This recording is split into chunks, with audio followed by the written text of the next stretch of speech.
I thank you all for coming. I'm honored to be standing here with two former presidents, President Bush 41, President Clinton 42. We have come together to express our country's sympathy for the victims of a great tragedy. We're here to ask our fellow citizens to join in a broad humanitarian relief effort. 8 days ago, the most powerful earthquake in 40 years shook the island of Sumatra. The earthquake caused violent tsunamis in the Indian Ocean, which left an arc of destruction from Thailand to the Horn of Africa. The devastation in the region defies comprehension. More than 150,000 lives are estimated to be lost, including 90,000 in Indonesia alone. As many as 5 million people are thought to be homeless or without food or shelter. Thousands more are missing, and millions are vulnerable to disease. Across the United States this week, our flags will fly at half-staff to honor the victims of this disaster. We mourn especially the tens of thousands of children who are lost. We think of the tens of thousands more who will grow up without their parents or their brothers or their sisters.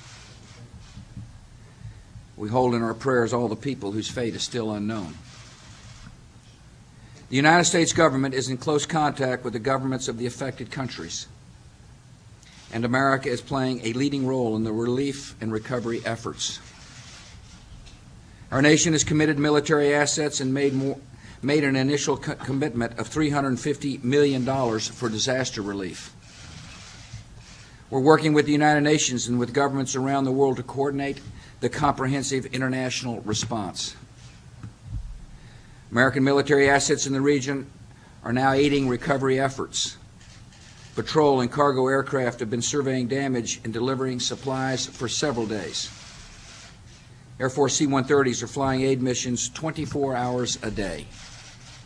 We are grateful for the hard work of the men and women who wear our nation's uniform. The Abraham Lincoln Carrier Group is in place near Indonesia and transporting relief supplies by helicopter. Other naval and marine assets will arrive shortly to generate clean water and provide further logistical help. I have sent a delegation headed by Secretary of State Powell and Governor Bush of Florida to the Indian Ocean region. There they will meet with fellow leaders in international organizations to assess relief efforts in place as well as the needs that remain. Secretary Powell and Governor Bush will report their findings directly to me so we can ensure that our government provides the most effective assistance possible. We're showing the compassion of our nation in the swift response. But the greatest source of America's generosity is not our government. It's the good heart of the American people. In the weeks since the tsunami struck, private citizens have contributed millions of dollars for disaster relief and reconstruction. Organizations like the Red Cross and the Red Crescent, the Salvation Army, Catholic Relief Services, Save the Children, CARE, UNICEF, and America Cares responded rapidly after the tsunamis hit. They have reported an outpouring of generosity from around the world. To draw even greater amounts of private donations, I have asked two of America's most distinguished private citizens to head a nationwide charitable fundraising effort. Both men, both presidents, know the great decency of our people. They bring tremendous leadership experience to this role, and they bring good hearts. I'm grateful to the former presidents Clinton and Bush for taking on this important responsibility and for serving our country once again. In the coming days, President Clinton and Bush will ask Americans to donate directly to reliable charities already providing help to tsunami victims. Many of these organizations have dispatched experts to the disaster area, and they have an in-depth understanding of the resources required to meet the needs on the ground.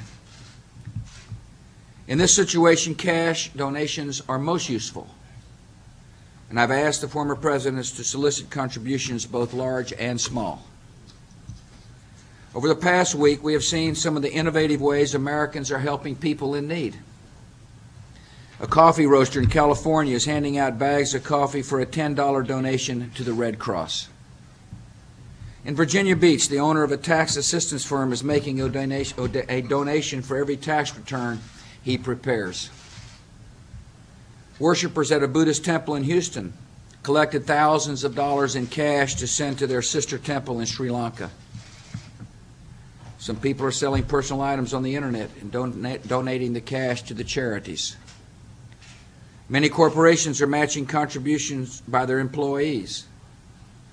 And several have shown exceptional generosity by donating large amounts of cash and products to the relief efforts.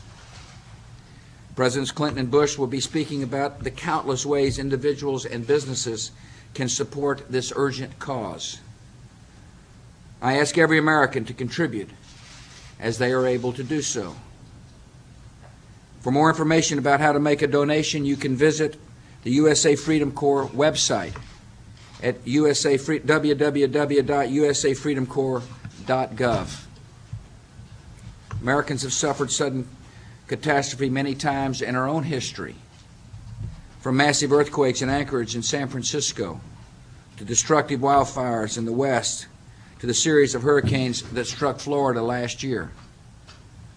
From our own experiences, we know that nothing can take away the grief of those affected by tragedy. We also know that Americans have a history of rising to meet great humanitarian challenges and of providing hope to suffering peoples. As men and women across the devastated region begin to rebuild, we offer our sustained compassion and our generosity and our assurance that America will be there to help. The presidents and I will be going to the embassies of the countries affected to pay our nation's respects. I'm so grateful that both President Bush and President Clinton have taken time out of their busy schedules to not only serve as a catalyst for people to give money to help, but also to join me and Laura in paying our deepest respects to those nations that have been affected by the tsunamis.